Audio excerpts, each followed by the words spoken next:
Hello there, welcome to episode 57 of Never Mind the Bullens. It's your bite-sized Everton podcast and vodcast, and I am your host, Mike Peters, of course. Apologies for the lack of an episode after the Wolves game, but, I'm a busy man.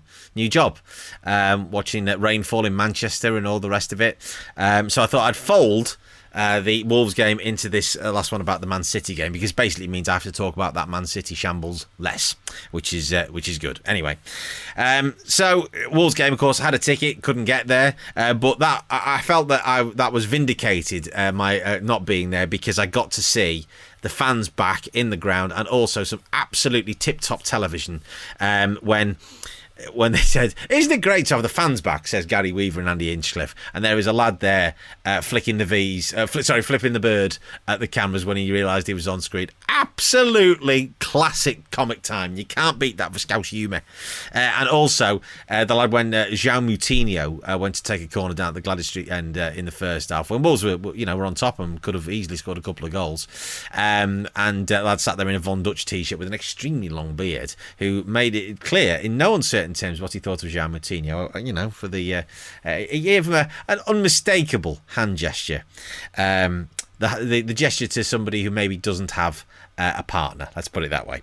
But it was another pretty nondescript home performance, as has been in keeping with the entire year. So at least we're consistent on that score. But we did get the 3 points. We kept a clean sheet, which is good. The performance in the second half was better than the first half, which was just really just dreadful. Again, as I said, completely in keeping with some of the absolute rot that we've watched at home so far this season. But it is interesting, isn't it?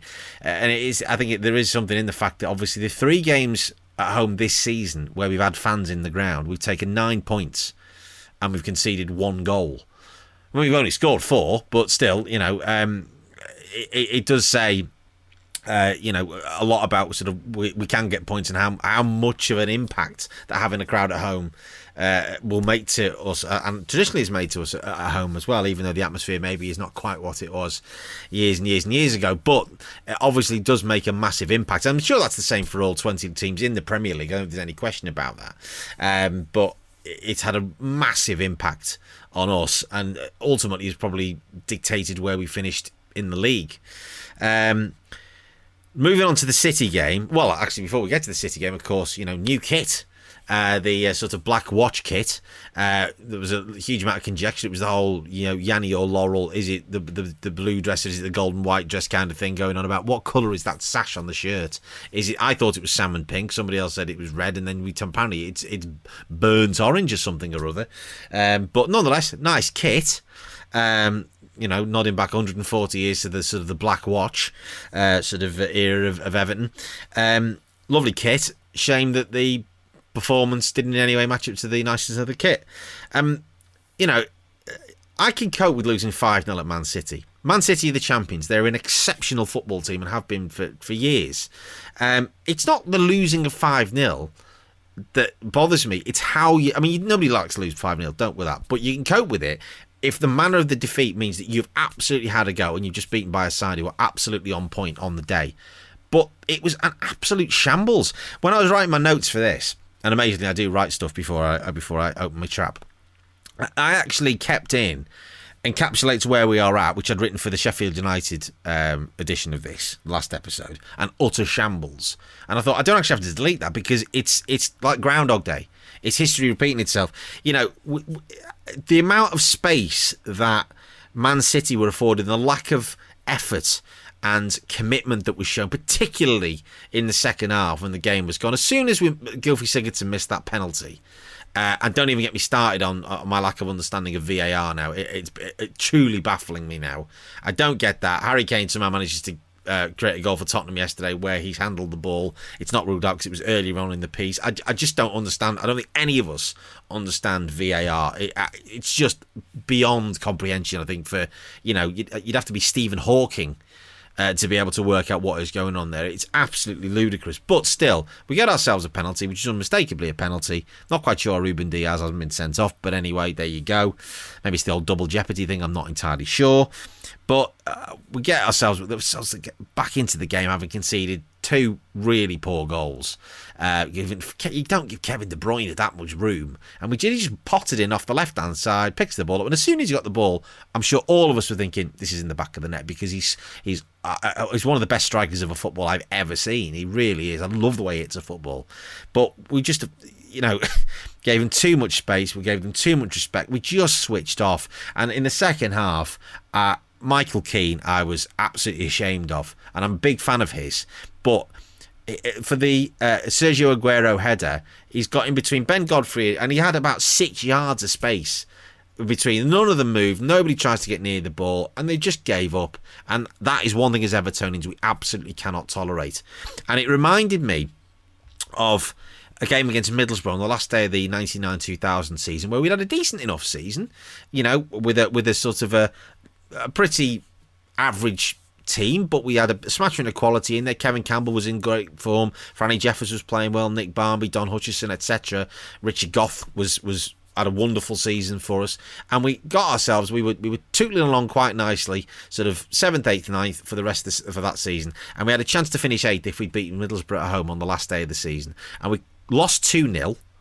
And we ended up finishing 13th. And yesterday was an absolute carbon copy of that. An opportunity to get ourselves in the European spots, even though I've said numerous times whether actually, I'm thinking now, actually missing out on the Europa League might be a blessing in disguise with the amount of surgery that needs to be done on the squad. That we shall get to in a moment.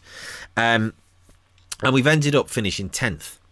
Now, it does kind of sum up where we were at, that we've had a chance this season, as we had many chances, to achieve something, and we've completely blown it.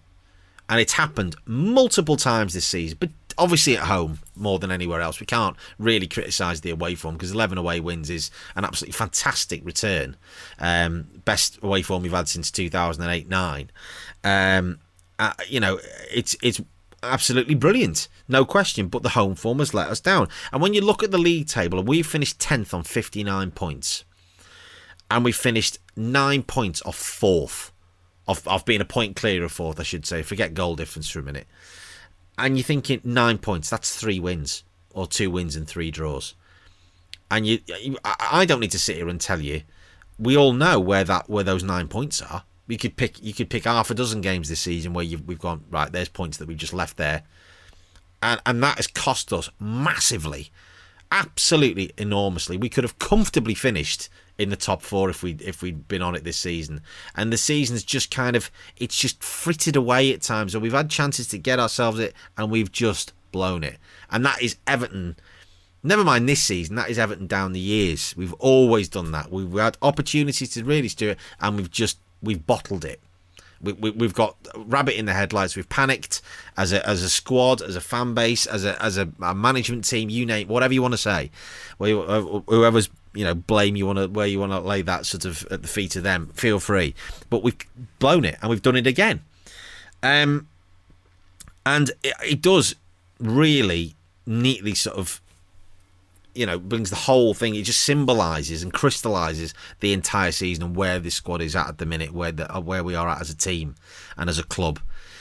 And that we've had moments this season that have been absolutely brilliant, where we have played some scintillating stuff, but we've had moments where it has just been awful. And the pendulum has gone from one extreme to the other. And that's what needs to be fixed, needs to be sorted over the course of the summer. Now, I know this has been a weird season with COVID, with no fans, with a very lack of pre-season and all the rest of it. But ultimately, you finish where you deserve to finish, and we deserve to finish 10th. So there is an enormous amount of work to do in the summer in terms of clearing out a lot of dead wood. There's a number of players that you're looking at and going, got to go. And we knew that was the case. Rome wasn't built in a day. Classic Italian, saying there, cliche, but appropriate for we've got an Italian manager. So we're going to get into the sort of the comings and goings, who should stay, who should go, who can we keep, because I think there are going to be vultures sniffing around some of our more senior players and important players over the course of the summer. Now we've failed to achieve what we wanted to achieve, and whether we can keep them. We'll get into that in another episode, I think, in a week or so, once the dust has settled on this. But an immensely disappointing end to what was such a promising season. and a lot to mull over. So we will do that in due course. In the meantime, if you want to have your say, vent your spleen, feel free at NMTVpod on Twitter, or drop me an email, nmtvpod@gmail.com. If you're on the podcast as well, you can drop me a voice message. It will be there in the description. You can do that and send me your thoughts. I would love to hear what you think about the season, about the end of it, about where we go from here. It'd be great to get your thoughts, and we might do some extended episodes or split part episodes over the course of the summer. I don't know. In the meantime, let's all have a little rest, have a little drink, and just, look forward to the fixtures coming out and to a new season in August. New kits, all that stuff, all that kind of fun and excitement, and all the sort of horse race of, the transfer window and speculation and all the rest of it. And the European Championships as well. That'll be terrific as well. That'll be good fun. Give us a nice distraction, won't it? Until the next time, come on, you Blues.